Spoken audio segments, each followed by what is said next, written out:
Magandang gabi, mahal ko. Yakapin mo ng mahigpit ang unan mo. Handa ka na ba sa kwento natin ngayong gabi? Ang pamagat nito ay ang alamat ng langgam. Sige na, humiga ka na ng komportable, dahan-dahang ipikit ang iyong mga mata at huminga ka ng malalim. Ayan, meron akong isang napakagandang kwento na para lang sa'yo. Noong unang-unang panahon, sa isang lupaing sagana sa lahat ng bagay, may nakatirang mga higante. Oo, mga higante. Ang lalaki ng katawan nila at ubod ng lakas. Pero alam mo ba, kahit gaano sila kalaki, may malaki rin silang problema. Napakatamad, mayabang at makasarili. Isipin mo, ang kanilang mga hapagkainan palaging punong-puno ng pagkain.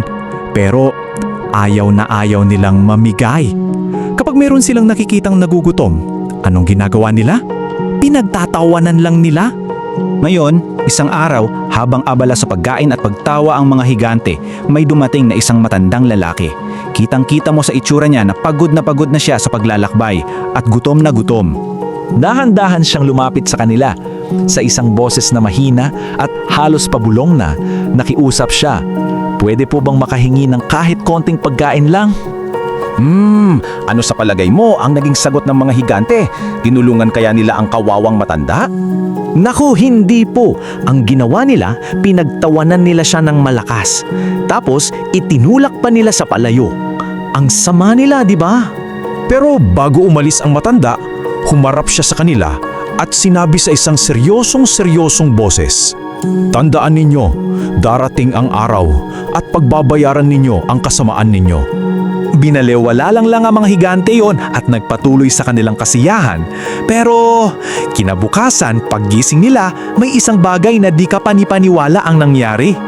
Nagulat sila ng sobra kasi ang dating naglalakihang mga higante ay naging maliliit na mga langgam. Ang kanilang mga dambuhalang katawan ay lumiit na parang tuldok. Ang kanilang balat naging kulay lupa.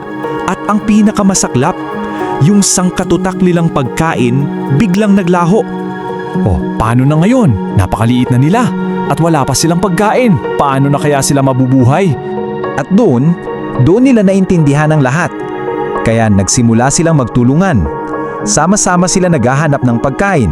Pag may nakita sila, pinagtutulungan nilang buhatin. At lahat na makolekta nila, pinaghahatian nilang lahat. Dahil sa nangyari sa kanila, natuto ang mga dating makasariling higante ng isang napakahalagang aral. Natuto silang maging masipag at higit sa lahat, natuto silang tumulong sa kapwa. At sila na nga ang mga pinakaunang langgam sa mundo. Ang mga maliliit na nilalang na kilalang-kilala natin ngayon dahil sa kanilang kasipagan at pagtutulungan. Kaya tandaan natin ang aral ng kwento, ha? Maging masipag, maging matulungin, at higit sa lahat, huwag na huwag maging makasarili. Kaya naman, habang unti-unti ka nang dinadala ng antok, isipin mo, paano ka kaya magiging parang isang masipag na langgam pagising mo bukas? Dito na nagtatapos ang ating kwento. Sige na, mahal ko, matulog ka na ng mahimbing. Magandang gabi at naway magiging matamis ang iyong mga panaginip.